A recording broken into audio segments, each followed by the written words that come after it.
मोटी मोटा रूप से आज हम उसको दोहरा रहे हैं। ये प्रसंग विस्तार से खूब हो गया है।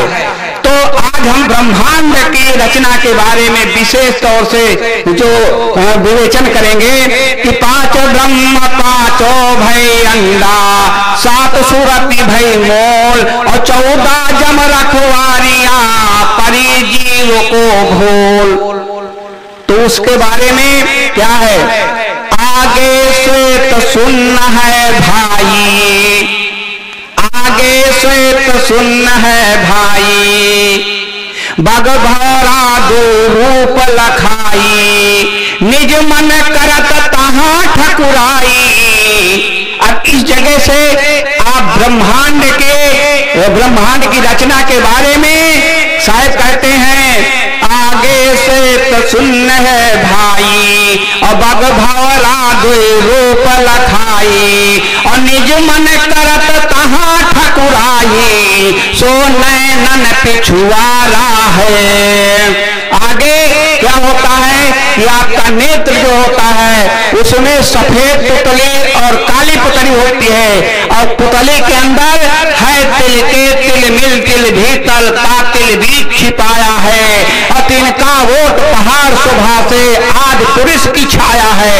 वो आदि पुरुष परमात्मा की क्या होता है कि साधक जो है शब्द सूरज के द्वारा जब उसने वहां मन का वास है, वो देवही पर बैठा हुआ है, और जब उसके अंदर पहुंचता है साधक के द्वारा जब अंदर पहुंचता है तो ब्रह्मांड की जब वो यात्रा करता है, तैयारी करता है सूरज के द्वारा, शब्द की गर्जना की सूरज के द्वारा जब तैयारी आगे के लिए करता है तो क्या है? आगे मानसरोवर पैठ नहाई। आगे क्या होता है? जहां आपके नेत्र का और जहां आपके जो है कान का, नासिका का और आपके जो रस इंद्री है, मुंह है, जहां से सब अक्षर उठते हैं, 52 अक्षर जीभ आधारा, अवादी अक्षर जीभ ध्याते न्यारा। कौन अक्षर? बीजक प्रेमी ध्यान दे, गुरु कबीर की वाणी है, शब्द हमारा यादिका और सब गए बैठा जी। यात्रा किससे करेंगे? आप शब्द के द्वारा रथ पर चढ़ करके ही यात्रा करेंगे, दूसरा कोई यात्रा का साधन नहीं है, और ध्यान के द्वारा करेंगे। और जब ध्यान के द्वारा जब चढ़ाई करेंगे तो शब्द हमारा आदिका, कौन? 52 अक्षर जीभ आधारा और आदि अक्षर जीभ ध्याते न्यारा। आदि अक्षर मूल अक्षर जिस पर सभी अक्षर टिके हुए हैं, वो कौन सा अक्षर है? वो है आ। एक ऐसा शब्द है जो सब में भारी है, ओंकार, आ शब्द। तो वो आ शब्द जो है आत्मा की आवाज वहीं से उठती है और वहीं से उसको खुराक करता है। तो उसके द्वारा जब वो चढ़ाई करता है ब्रह्मांड की रचना के बारे में, तो ये सब के सब पूर्ण रूपेण से जो है वहीं पर जाकर के समाहित होता है। कहां? कि जब तालों को पहुंचता है तो कुछ अक्षर क्या होते हैं? ओंठ के होते हैं, कुछ अक्षर दांती होते हैं, कुछ अक्षर जो है वो हलक के होते हैं, जैसे पा, फा, बा, भा। ये आपके कायागत से शब्द के द्वारा ही तो सब शब्द निकल रहे हैं, बाहर कहां खोजोगे? उसके बाद दांती अक्षर कुछ है, ता, था, दा, धा, ना, ये सब अक्षर जो है क्षर अक्षर नियक्षर, उसमें आदि अक्षर आदि शब्द हमारा आदि का, शब्द हमारा आदि का, और पल पल करहूं याद। ऐसे वैसे नहीं, जो ध्यान समाधि के द्वारा याद करोगे। और ध्यान कहां लगाओगे?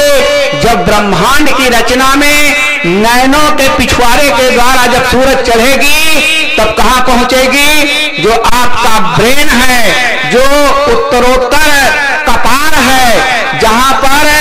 साधक लोग जो है वो टिक्का करते हैं, माताएं जहां पर बिंदी लगाती हैं, ध्यान का केंद्र वहां पर है, वहां से केंद्रित होता है। जब वहां ध्यान केंद्रित होता है तब आगे की रचना महासुन्न सुन विस्मी घाटी, महासुन्न सिंध विस्मी घाटी, अबिन सतगुरु पावे नहीं हाटी, अब आघर सिंह सरक बहु काटी, तहां अचिंत पुरुष का पसारा है, और कर नैन नदीदार महल में प्यारा है, और कर नैन नदीदार महल में प्यारा है। गंगन मंडिल बिच वो मुख कुइया, गंगन मंडिल बिच वो मुख कुइया, जहां देखते हैं तो बच्चे का तारू जो है वो लपलपाता रहता है। एक तारू जो है जहां पर नासिका की और नेत्र की और जो है आपके श्रवण इंद्रिय जहां पहुंचते हैं और वहां से अमृत टपकती है, वहीं पर टपकती है, टपक करके पूरे शरीर को फव्वारे के रूप में तो फिर चुवत बुंद पियत एक सापिनी धार धारा, सापिनी को मार पिया कोई संत जन, मुए संसार को फटक मारा। शेष और ब्रह्मनर झूलते हिडोलना, कहत यह वेद सारा, दास पलटू कहे मथे ब्रह्मांड तक हो न्यारा। आप उस ब्रह्मांड को मथोगे, पिंड की रचना, पिंड की रचना, अब ब्रह्मांड की रचना के बारे में जब आप उसको मथोगे, 14 तबक ताही के ऊपर, 14 तबक ताही के ऊपर तहां निशान गड़ाया है, और पलटू साहब आदि के अदली अचल साहिबी पाया है। अचल साहिबी कहां पाओगे? शब्द हमारा आदि का, और पल पल करहूं याद। यहां तो सभी समझदार बैठे हुए हैं, मेरी बात ध्यान से सुनेंगे। शब्द हमारा आदि का, और पल पल करहूं याद, और अंत फलेगी माहिली, अंत फलेगी माहिली। स्वरूप जो तुम्हारा रूप है, निज स्वरूप के भूल भई तो माया तुम्हें प्रतीत भई, और निज स्वरूप को लक्ष्य गया तो खोजो माया कहाँ गई। वहां पर जब साधक पहुंचता है तो उस साधक की दशा क्या होती है? पल पल करहूं याद, अंत फलेगी माहिली, अंत में माहिली फलेगा, और उसका जो है वह दशा स्थिर होगी। और जब तक माहिली नहीं, माहिली महल के अंदर रहेगा, तब सारा पिंड का खेल होगा, ब्रह्मांड का खेल होगा, और अंड का खेल होगा। अंड पिंड ब्रह्मांड के तो चतुर्दर कमल पारम ब्रह्म भाई। ब्रह्मांड में 4 पक्षियों का कमल है, वो तो अंड का था और वो पिंड का था। ब्रह्मांड में जब पहुंचता है तो क्या बताता है कि चतुर्दर कमल पारम ब्रह्म भाई, दाहिने 12 अचिंत रहाई, बाएं 10 दल सहज समाई, बाएं 10 दल सहज समाई। सहज पुरुष, आद पुरुष, अकाल पुरुष, अकाल पुरुष, इस महाकाल, महाकाल पुरुष जो है उसी के अंदर जो है आपके ब्रह्मांड में समाया है। कल काठी कालो भुना, यतन यतन घुन खाओ, और काया मध्य काल बस मरम को ना पाओ। आपके काया गढ़ के अंदर ही वो सारी की सारी रचना समाई हुई है।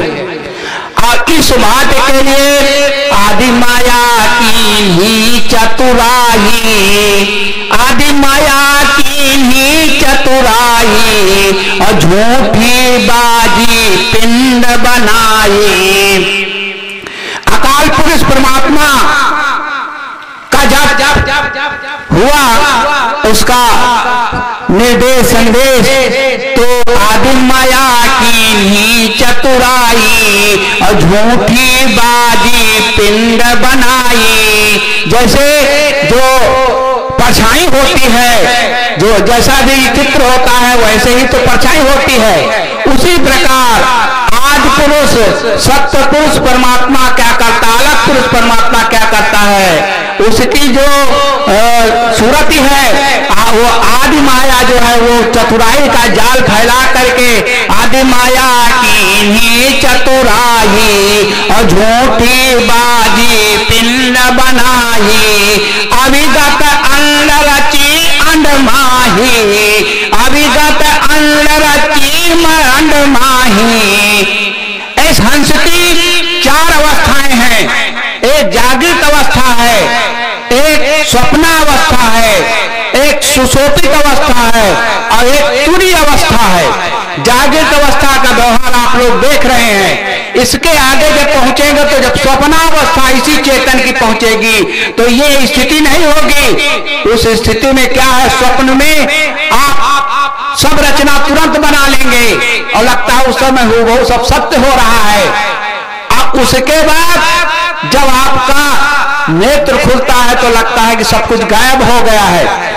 उसके बाद जो कारण शरीर आएगी और कारण शरीर में ये होगा, अभी माँ को जो है वो संतान की उत्पत्ति हुई है, बिटिया पैदा हुई है और वो बिटिया की शादी कहाँ होगी और उससे संतान पैदा होगी, मास्टर होगा, डॉक्टर होगा, चोर होगा। ये जब समय आएगा तो अपने आप सब हो जाएगा। तो स्थूल सूक्ष्म कारण और महाकारण तो चौथे लोक पर ब्रह्मांड पर, चौथे लोक पर जब ब्रह्मांड पर जब योगी पहुंचता है, साधक पहुंचता है तो उस दशा पर जब पहुंच करके तो आदि माया की ही चतुराई और झूठी बाजी पिंड बनाई। अब अविगत अंड रची अंड माही और तही का प्रतिबिंब डाला है और शब्द विहंगम चाल हमारी। चाल मेरी क्या है, वो कच्छप की नहीं है, वो पिपीलिका की नहीं है। चार चाल साधक की होती हैं, उनमें क्या है, विहंगम मार्ग। तो शब्द सूरत योग का मार्ग जो है वह विहंगम मार्ग है। जिस बात के लिए संत सम्राट सदगुरु कबीर साहब की गर्जना हुई और वो बड़े जोर से पूरे समाज में गरजे और निर्देश दिया, ऐसी स्थिति में भी पहुंचे कबीर साहब। एक यशस्वी संत महापुरुष ये हैं, संतों में पितामह। यहाँ पर मुगलों का समय शासन काल था, चार मुगल उनके समय में गुजर गए और उन मुगलों को भी कबीर साहब ने यही संदेश दिया। क्या दिया, जो अज्ञान अविद्या जड़ता में भटक रहे थे उनको सामने पहुंच करके कबीर साहब ने ललकारा और कहा, दिन को रोजा रात हो और रात हनत हो गाय, रात हनत हो गाय, दिन को रोजा रात हो रात हनत हो गाय।